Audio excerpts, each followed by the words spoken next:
ideas and nobody's going to tell me how to do my job. We have to defeat that. Oh, who's this? Excuse me, this is my manager. So I'm in a Zoom meeting right now, so I'll call you back when it's over. Okay, so Okay, thank you. if I don't answer, I'm on the phone to my mom, but I'll call you back when, okay? See you. I'll be half an hour or something. Bye. So if you want to sell this message, we have to come up with ways of being cunning in how to sell it. We can only sell it by being a financial benefit to the people we are selling. Now I can give you an example.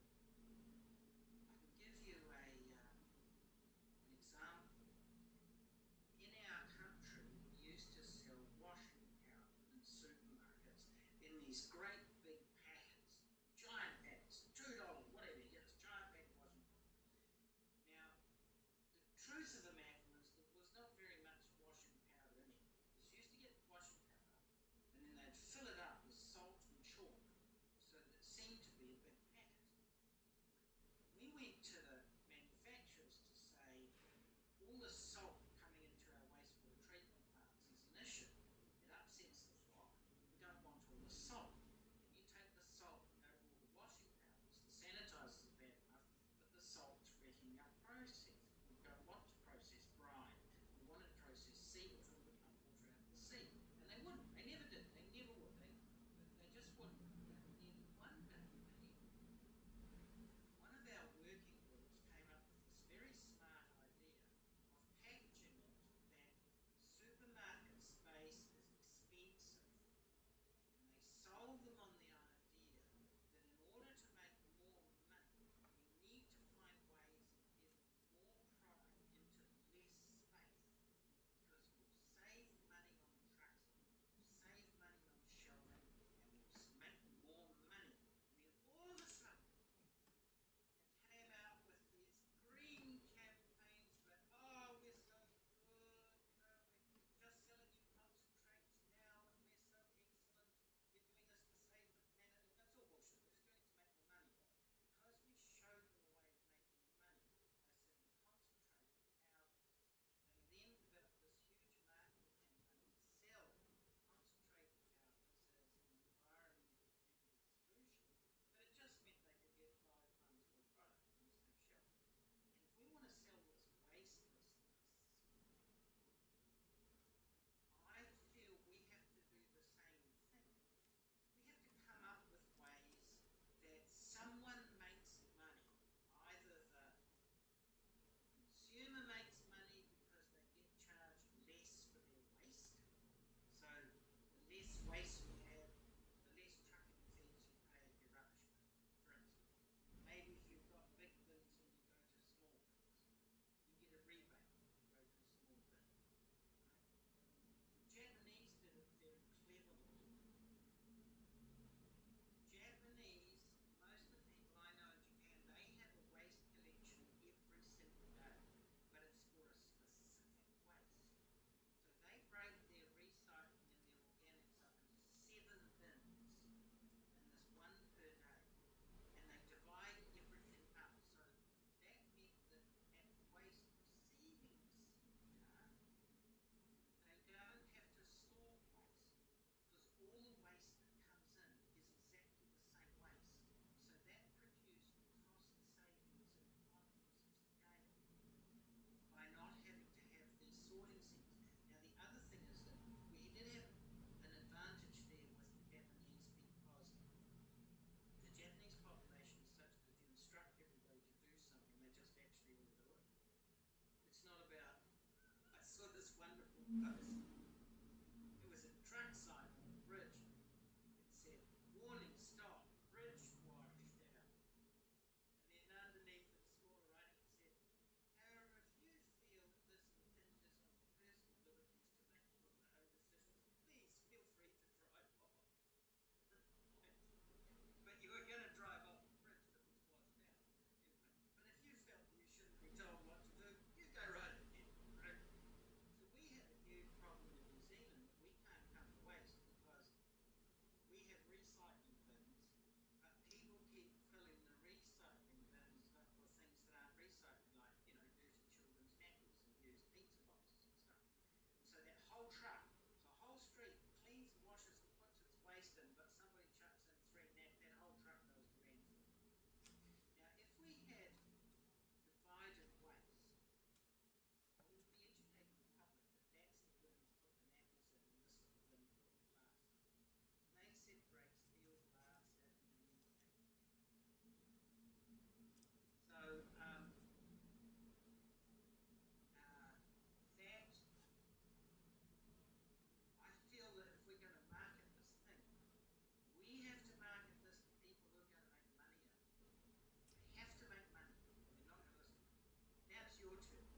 Okay, so thanks for the introduction. And I have good news. Almost everything what you said is already implemented in this 8 years when I am implementing. So when I entering a company, usually I start with the CEO. Signing of NDA is a standard. So, but generally I ask the CEO only one question: do you want to generate waste or profit? There is nothing in between generally, because if they generate waste, they generate cost. But if they stop to generate it and they treat it as a product itself, then they generate profit. And this is what they do understand quite well. So I am 100% with you that not a single company or not a single one I know does sustainability because of their care of the nature. They care of their profit, and it's a for-profit companies. It's fine if they do not damage the planet for it. But this is one thing. The great thing about you is the water. It's Elena is not the only one. We have one water-related ambassador in Ghana, David, generally, who is studying and applying in China at the moment. But he do quite interesting projects, and we have several companies in here which came under the umbrella of Industry 5.0, which with a water saving, like a firefighting with 95% of saving of water. 95%. It's so-called dry fog firefighting, and you know how much water goes through this hose in a minute. So 95% is being saved. It's a patented technology in Poland, generally acquired by Czech company. I will send you a link. The second company which generally deal with water, it's used water cleaning. Again, a Czech company which developed in relation with COVID so-called polymeric disinfection, which is something which protect the surfaces for 21 days, which again, it's quite interesting.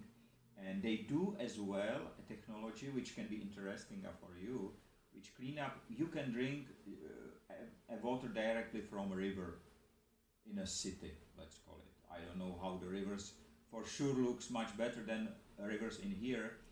In my city, I'm sitting in a city where we have 5 rivers. It's quite unique in here, but we have 5 rivers in here. Generally 4, but 2 make the 5th one in a city center. So this is why we are sitting on a 5 rivers, and the Pilsen is generally the home of Pilsen beer. So the brewery is here 300 meters away from me. But what I would like to say, I have learned that the waste industry will not support anytime the waste prevention, because the core business of waste industry is to manage the waste. If there will be no waste, the waste industry cannot grow. And this is why many people listen. Firstly, they started to say, Mr. Rada, you will never be able to prevent even 1 kilo of waste in a factory. In 7 years, I have 1 million tons prevented. So there are many people who, especially from the waste industry, which is at the moment the 3rd most profitable industry in the world, because they are closely connected to water as well, and others like Veolia and other players, which again, the water management company like Veolia is not in their favor to prevent wasting of water, because they get 2 payments. One when the water came in, and the second immediately when it goes out. So it's not in their interest to do anything with it. And more wasting means more money, and shortage of water means more profit. That's unfortunately it's wrong. But I like your introduction of Signal. I already installed it in here and in my computer.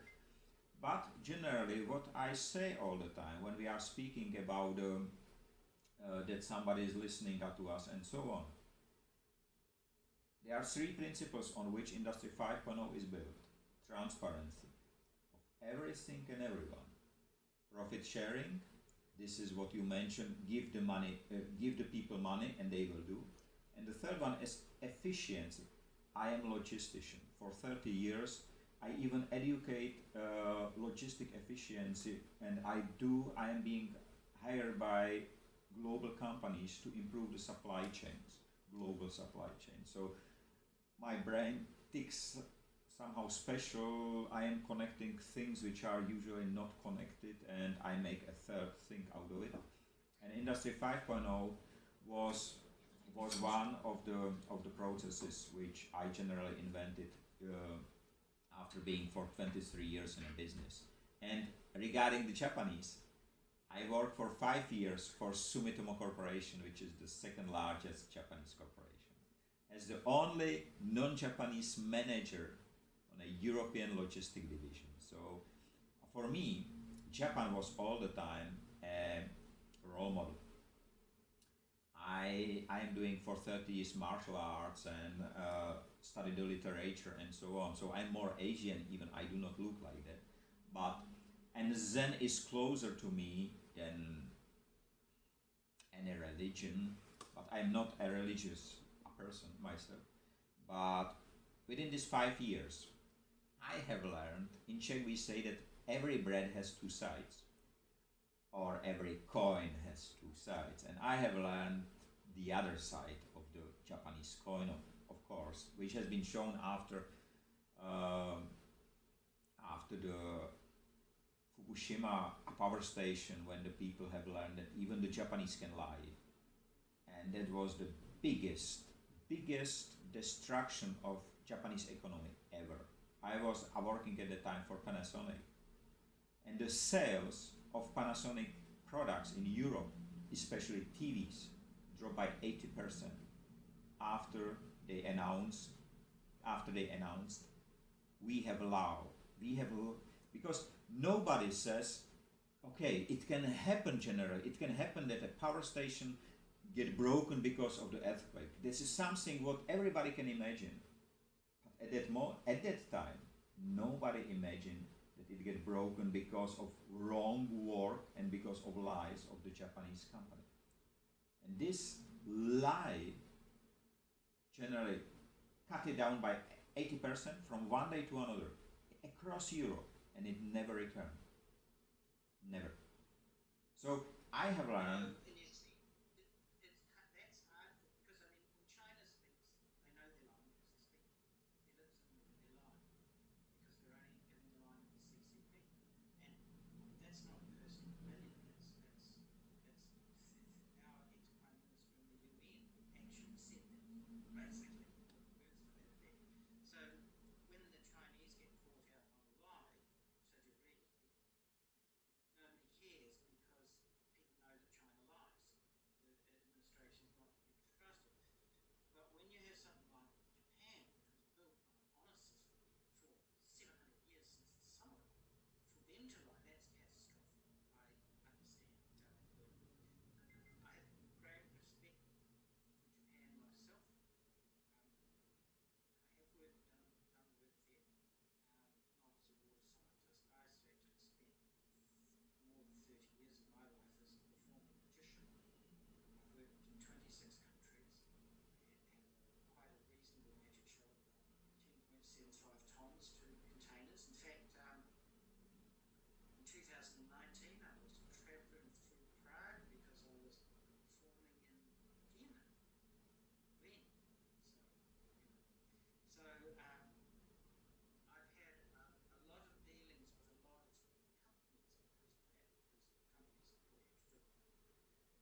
And it was because I couldn't get any work in the water space because it was a closed shop, and I was considered outspoken, to say the least. People don't want outspoken people. So the water business was not available for me until something happened somewhere along the line, and the people who told lies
outside. I was so afraid I couldn't go back and unpack the stand because I couldn't do that much work and I didn't want any more. And there was an old guy out there, Ben, he said, "Don't know what's going on, do you, Tara?" I said, "No, I don't." He said, "There's 900 people in this room, and everybody in that room knows that you're the only one that doesn't drink the Kool-Aid." And I said, "I don't know what you're talking about." He said, "You're the only person in that room that everybody knows will not lie for money ever. So now everybody's used everybody else, and now they want to use me because I don't always give them good news, but the news I give them is the truth. I don't lie to them, I won't lie to them for money." So that's a positive thing. So when you talk about Industry 5.0 being transparent, I am more than transparent. I'm so transparent. People do not like me. But because I speak fact, when it's somebody like a person in Belarus, I'm conscious of being very careful for that person. Because if they were, because I'm completely against Lukashenko is somebody who, not that I wish harm to people, but if his head arrived on a stake in the front lawn of his parliament, I wouldn't be surprised by that. He is a dictator and he kills people, and all sorts of people. We don't need that in today's world. We need to join together, and his end grace is that he will kill people, and he's kind of like, if I can't have it, nobody's going to have it, so I'll give the country back to Russia, and Putin can have it. And we don't want to get our ambassador there into trouble. If we have an ambassador in Hong Kong, we don't want him to get into trouble. So, because it's not about what we say, it's about how we say what we say is perceived. Is that perception that gets them into trouble. So I do fully agree with it. And as I said to Elena, I ask generally the ambassadors. You know, I have introduced last Wednesday. I have introduced the first in the world waste prevention legislation. I will send you the document. It's just one page. I spent 8 years to define these 8 points, or 10 points generally. But I asked the ambassadors to make it, firstly, to print it out, hold it in hands, and make a selfie. The second was, okay, let's edit, let's put their image on it, and the contacts and the flag of a country. Do you know that if Belarusian people share an image with the national flag, they can be jailed? They don't have to say anything wrong about the flag or about the country. Just publishing a flag in a post can get them in jail. Yep. So this is why I said to her, "Don't worry, Elena, speak the message in Russian." And she said, "Okay," and I will do it in Belarusian. And this is exactly as you said. She will spread the message in Belarusian, and everybody in Belarusia will understand what is hidden between the lines. You know, I have lived for first 18 years of my life in Czechoslovak Socialist Republic. Before the wall came down in Berlin. Before the Velvet Revolution, we call it in Czech Republic. So for exactly 18 years, I was born 1971. So exactly 18 years, I live in a communist country under the direct supervision of Soviet Union Army since 1968. So I know what she's speaking. We never had such a tight situation, but what we have learned in the time to read between the lines and to write between the lines, and that's a very important part. But what I would like to come to very first or very start of your sentence before, you said, "I am not expert in a waste industry." Trust me, I was never one. I am a logistician and I see a system. And the system, I did understand it's broken because we expect somebody to do something which he is not doing. If somebody expects from a politician to deliver solution, he or she will be wrong because the politician is there. The core business of politician is to make politics. To make politics, exactly. To spend as much time as possible for a very good salary on a place where he is safe or she is safe. So the waste industry is not here to clean up the other world. It is here to manage the waste. So it will never support Industry 5.0. But I have learned how to show in very short time, and I will show you as well, how generally waste and wasting work. And it is important to understand Industry 5.0 is not only about the physical waste. That's one of the core principles every ambassador has to understand. We have 4 types of waste. Physical one, everybody does understand what is put in a trash. But the second is a social waste, which are people like you who tell the truth and has been put aside because the truth is not something which somebody would like to sound, or it can be the students because they are too young to work, or the seniors are. Social waste is long range, really long. I say all the time, if you would like to say whom you don't want to employ because of the color of the skin, whatever age, the list is almost never ending. The third waste is the urban waste, which are, for example, empty factories in the same cities where new factories are built on a green fields, empty offices. In every city we have 97% of the office space is being empty. At least 10 hours a day, when nobody is there. But it does not mean that it cannot be utilized. And the last one, which is generally one which is connected everyone, it's a process waste. You find it in a bank, you find it in a factory, you find it in a family. But all these ways, Industry 5.0 try to prevent. And just now let me show you one example. What is waste? Because the people do not understand what is waste until I show them. So if we are sitting in one room, okay, I am used to give you my business card. I hand it over to you, you take it, everything is fine. Just erase this memory and we meet again for the first time. But there is a difference. As we come to each other, somebody places in the middle new shiny garbage bin. Don't ask why. I come to you, I fall down and the business card falls in the garbage. I am stupid, I do not have any second ones. I apologize, but you, for whatever reason, you would like to have it. So we look inside the garbage bin, we see it's empty, only the business card is there. You said, okay, I will take it. So I take it out,